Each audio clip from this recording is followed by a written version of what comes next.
Gracias, compañeros. Un cordial saludo para usted y los amigos televidentes de Noticias 36. Bien, como ustedes lo han anunciado, vamos a conversar con el canciller Arnoldo André Tinoco para poder ahondar un poco en esta política exterior que está manejando en este momento como estrategia el país. Primero, gracias por estar con nosotros, canciller. Primero, para entrar en materia, ¿cuál es la estrategia que lleva en este momento el país en cuanto a política exterior que está manejando la administración Chávez Robles, canciller? Le agradezco mucho su tiempo y el de su audiencia para poder compartir los conceptos generales de lo que hacemos desde el Ministerio de Relaciones Exteriores y Culto. Es el ministerio enlace o el ministerio encargado de entrelazar a Costa Rica con el mundo y al mundo con Costa Rica. Tiene varios instrumentos para ello, por ejemplo, 42 embajadas ubicadas en todo el mundo, 9 consulados descentralizados y 5 misiones permanentes ante los organismos internacionales como instrumentos de Costa Rica en el exterior, y además las embajadas extranjeras radicadas en Costa Rica y los organismos internacionales. ¿Qué hace el ministerio? Lleva a cabo todas las políticas que le garanticen a Costa Rica su prosperidad sostenible. Cada función que hace el Ministerio de Relaciones Exteriores es en función del bienestar de los costarricenses. Tenemos varios ejes de acción, por ejemplo, defensa de la soberanía y de la democracia. Promovemos los valores democráticos, tanto a lo interno como a lo externo. Defensa de los derechos humanos, tanto de la Declaración Universal de Derechos Humanos de Naciones Unidas como las del Pacto de San José, que es la Convención Interamericana de Derechos Humanos. Tenemos en San José la sede de la Corte Interamericana de Derechos Humanos. Acompañamos las iniciativas contra la lucha por el cambio climático. Usted, su audiencia y yo hemos sentido a julio como el mes más caliente de la historia universal, de millones de años. El secretario general de Naciones Unidas ya dijo que no era calentamiento global lo que tenemos, sino ebullición total. Los índices de temperatura mundiales han llegado a su máximo en este mes. Y hay toda una concertación internacional, un esfuerzo internacional por luchar para evitar el calentamiento del mundo, con las catástrofes que eso llevaría para las ciudades costeras y la biodiversidad del mundo. Además, luchamos contra el armamentismo, propiciamos el desarme en el mundo como líderes de opinión ahí, y todo el desarrollo sostenible con los recursos naturales. Ahí acompañamos al MINAE. Es un ministerio que acompaña a los demás ministerios: Salud, Ministerio del Ambiente y de Energía, Seguridad Pública, Educación, Trabajo, en su accionar internacional. Entonces, somos un catalizador de las iniciativas internacionales en Costa Rica y de las iniciativas de Costa Rica en el mundo. Con respecto, vamos a ver, ministro, con respecto a esta primera gira que hizo el presidente, que fue en Davos, Suiza, es la última, que fue en Letonia y demás, ¿cuál ha sido este aprendizaje? ¿Qué es lo que han ustedes detectado como puntos de mejora para seguir exponiendo a Costa Rica en el ojo mundial, verdad? Vamos a ver, Costa Rica no puede estar presente en todas las discusiones mundiales porque no tenemos la capacidad, pero sí en aquellas en que somos líderes. Como le mencionaba, lucha por los valores democráticos, lucha por los derechos humanos, lucha contra el cambio climático y ahora diplomacia azul, la diplomacia de los mares, son sectores donde Costa Rica tradicionalmente ha liderado la opinión mundial. Entonces, en nuestras giras reforzamos esos temas y posicionamos las iniciativas costarricenses para que otros países las tomen en cuenta. Pero no solo eso, también en esas giras procuramos buscar y encontrar inversión extranjera para que compañías vengan a invertir a Costa Rica y aumento del comercio internacional.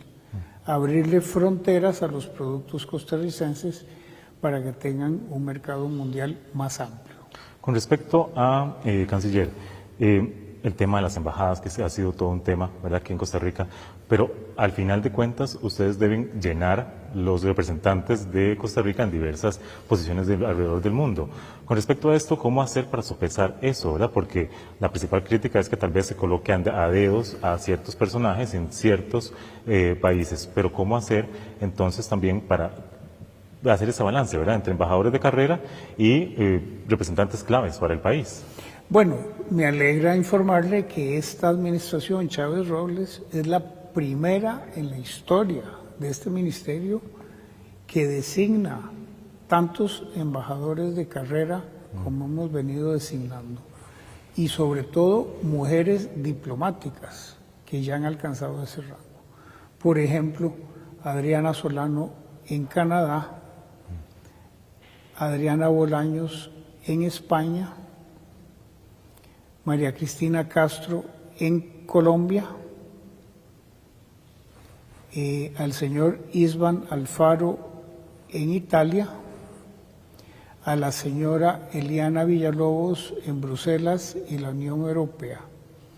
Y hay otras embajadas que son claves para la presidencia y para el ministro de Relaciones Exteriores, y tradicionalmente se buscan personas idóneas, las más idóneas para ese puesto. Por ejemplo, Catalina Crespo en Washington, que está fungiendo allá. Entonces hay un equilibrio entre embajadores de carrera y embajadores en comisión, pero esta administración le ha dado énfasis total al nombramiento de embajadores de carrera. Es más, hay más puestos que embajadores de carrera, porque necesitamos tener también en capital embajadores de carrera como directores y directores alternos de las direcciones. Entonces necesitamos 13 embajadores de carrera en Costa Rica y los demás afuera. ¿Cómo hacemos, por ejemplo, canciller, también en alterno?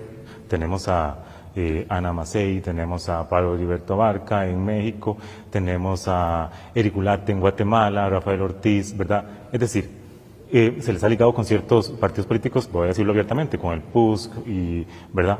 ¿Cómo hacer entonces con esto para que no se interprete que se usa como botín político? Porque además surgió el tema de la Embajada de Perú con la expresidenta del PAN y también Gloriana López.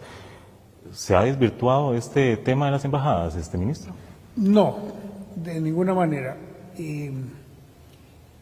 El caso de los embajadores en comisión, como los que usted menciona, Pablo Heriberto Abarca en México o Eric Ulate en Guatemala, debo decirle que hay mucho embajador aún de la administración anterior designados políticamente que no se han removido y están ahí.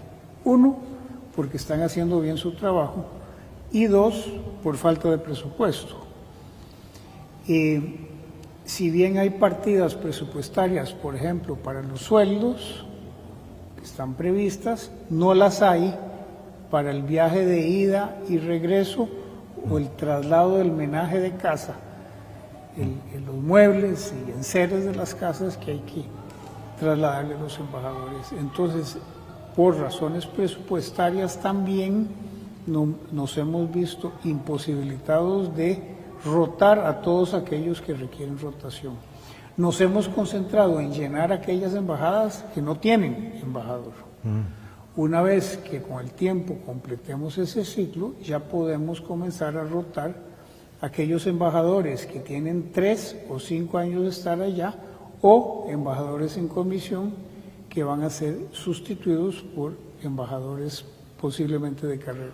Ministro, nada más muy breve, una posición en torno, se la ha incursionado, por ejemplo, el Ministerio de Relaciones, en este caso el COMEX, perdón, de Relaciones Exteriores, con la Cancillería. ¿Ha habido alguna supuesta injerencia muy breve de parte de este ministerio? No, lo que se trató de explicar es que el Ministerio de Relaciones Exteriores es el ministerio rector del sector externo y así está establecido en un decreto de reorganización del Poder Ejecutivo. Por ejemplo, coordinamos con Mideplan los asuntos de cooperación internacional y coordinamos con COMEX los asuntos de comercio e inversión extranjera, pero en forma coordinada.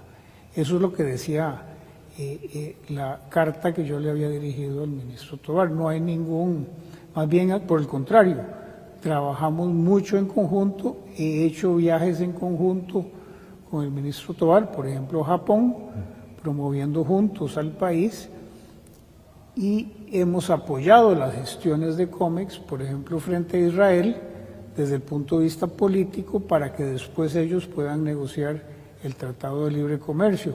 Igual se hizo con los Emiratos Árabes Unidos, donde abrimos las puertas políticamente para que luego COMEX pueda, que actualmente se está negociando el acuerdo de cooperación económica con los Emiratos.